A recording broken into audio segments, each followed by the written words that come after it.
Pastron të rësisht zorrët, shpëtoni nga kapslloku dhe hemoroidet. Kjo është receta që bën mrekullin. Në Shtetet e Bashkuara të Amerikës, pastrimi i zorrës së trashë u bë i famshëm gjatë viteve 20-30 të viteve 1900. Ajo është kryer në bazë të teorisë së vetëlmimit të organizmit. Mishi i patrazuar dhe ushqimet të tjera mund të shkaktojnë grumbullimin e toksinave dhe helmeve të ndryshme në trupin tuaj. Këto toksina mund të shkaktojnë lodhje, dhimbje koke, shtim në peshë dhe energji të ulët. Kur vendosni të konsumoni perime dhe fruta, është thelbësore të zgjidhni ato me fibrë të lartë dhe të pasura me lëndë ushqyese të rëndësishme në dobi të organizmit tuaj. Mollët janë ato të pasura me fibra të tretshme. Para se të fillojmë, bëni një like videos dhe ju lutem klikoni subscribe, do të na ndihmonit shumë. Të cilat ju ndihmojnë të ndjeheni më të ngopur për më gjatë ditës. Ato gjithashtu përbëhen edhe nga fibra që eliminojnë problemet e kapslëkut. Farat e lirit janë të mira për pastrimin e zorrës së trashë. Ato janë gjithashtu të pasura me fibra të cilat do të përmirësojnë edhe thithjen e ushqyesve nga zorrët. Farat e lirit do ju ndihmojnë të zvogëloni riskun e problemeve të zorrës së trashë, si dhe të mbroni zemrën nga problemet kardiovaskulare. Përveç kësaj, farat e lirit janë gjithashtu të pasura me acide yndyrore omega 3. Kjo recetë mrekullueshme do ju ndihmojë të përmirësoni sistemin tretës në mënyrë efektive dhe të ndihmojë të pastroni zorrën e trashë nga toksinat. Përgatitja e kësaj recete në kushte shtëpie, sipas Healthside, mund të jetë një alternativë e çmuar në rastin tuaj. Për të realizuar këtë recetë, keni nevojë për këta përbërës të thjeshtë: një mollë, një lugë me mjaltë, një lugë çaji me fara chia dhe një lugë çaji fara liri dhe një filxhan me ujë. Metoda e përgatitjes së kësaj recete është shumë e thjeshtë. Së pari, duhet të përzieni të gjitha përbërësit së bashku, përveç farave chia. Pastaj vendosni përzierjen në një gotë dhe hidhni farat. I përzieni dhe e konsumoni. Kur hani ushqime të pasura me fibra të tilla si mollët, është e rëndësishme të pini më shumë ujë. Duhet të tregoni vëmendje, sidomos ndaj përbërësve. Nëse keni shqetësime me stomakun tuaj, duhet të konsultoheni gjithmonë me mjekun specialist.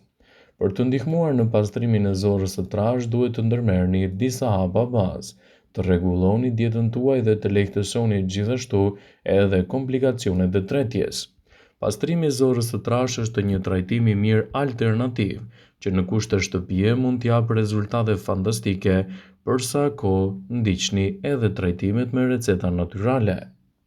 Megjithatë, ka prova të cilat tregojnë se rutina e pastrimit të zorrës së trashë mund të kthehet në një alternativë të çmuar të organizmit tuaj edhe në përmirësimin e sistemit tretës.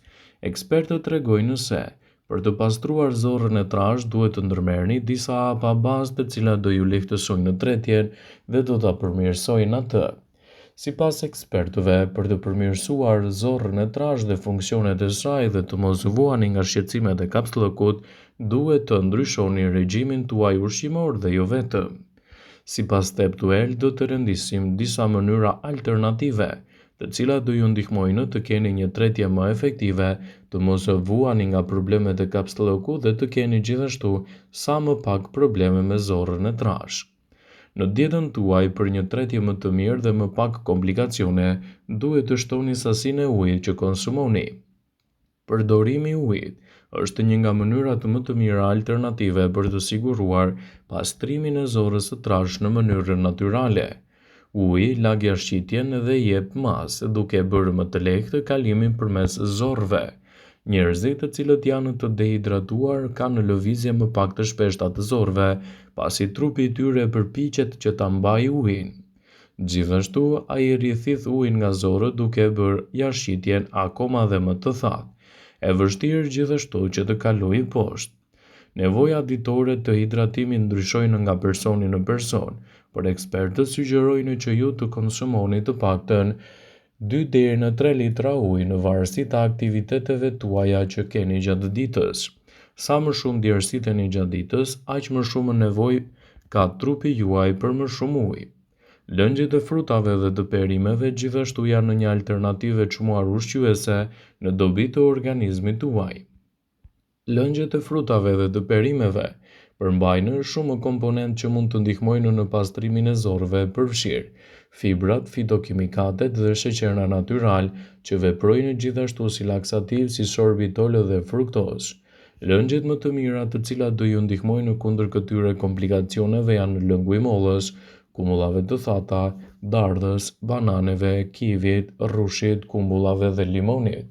Shumica e ekspertëve të shëndetit nuk rekomandojnë pastrimin e lëngjeve, por lëngjet e frutave të papërpunuara mund të përbëjnë një komponent që mund të tendosin edhe shëndetin tuaj dhe të lehtësojnë problemet e zorrëve.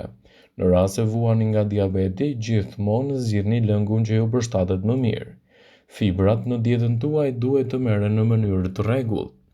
Fibrat i shtojnë masë jashtëqitjes, gjë që redukton kohën për të kaluar në zorrën e trashë dhe rrit shpeshtësinë në lëvizjen e zorrëve. Shumica e njerëzve nuk marrin fibra mjaftueshëm në dietën e tyre, gjë që çon gjithashtu drejt problemeve siç është kapslëku.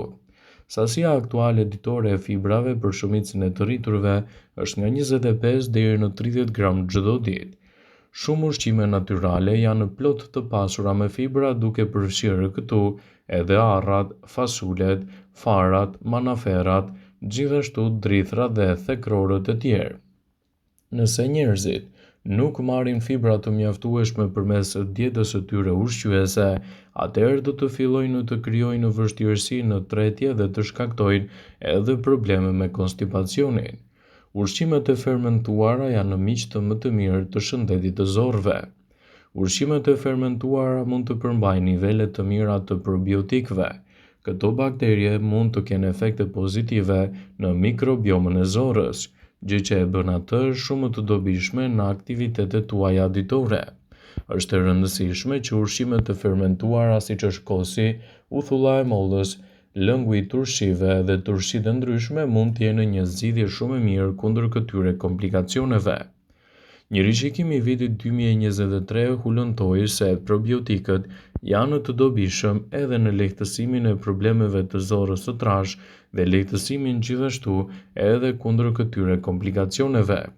Sigurohuni që të keni një dietë të balancuar dhe të mbani nën kontroll edhe dietën tuaj me produkte sa më natyrale.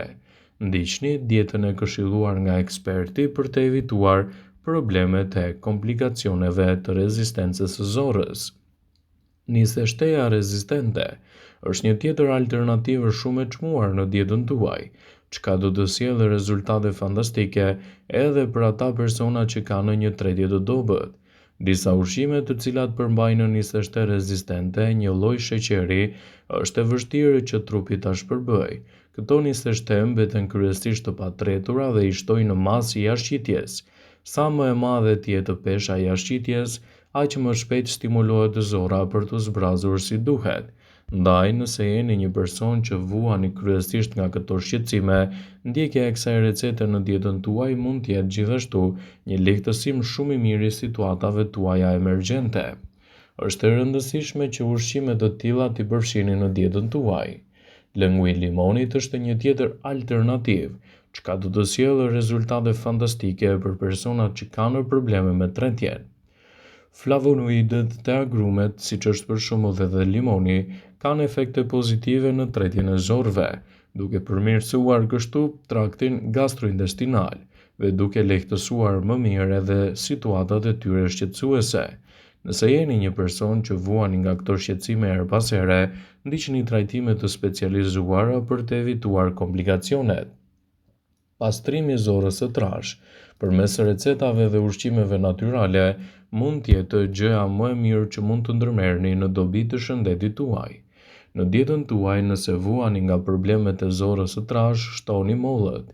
Ai është një frut i cili do ju jap 4 gram fibër dhe ndihmon zorrën të lëvizë si duhet, në baza të ndryshme ditore, duke dhënë kështu rezultatet paraprake më të mira lehtësuese të tretjes. Sa më shumë produkte natyrale të përfshini në dietën tuaj, aq më pak probleme do të keni me kapslëkun. Vëmendje, ju bëjmë me dije se informacionet në këtë video kanë për qëllim që të plotësojnë, të mos e zëvendësojnë në këshillat e mjekut tuaj ose të ofruesit të kujdesit tuaj shëndetësor, dhe nuk kanë për qëllim që të mbulojnë të gjitha përdorimet e mundshme, masat paraprake, ndërveprimet ose dhe efektet e tyre negative për shëndetin tuaj. Pasi ta dëgjonit këtë video, do ju ftoja t'i bënit like dhe ta shpërndanit atë në profilin tuaj në mënyrë që të informohen edhe miqtë e tu.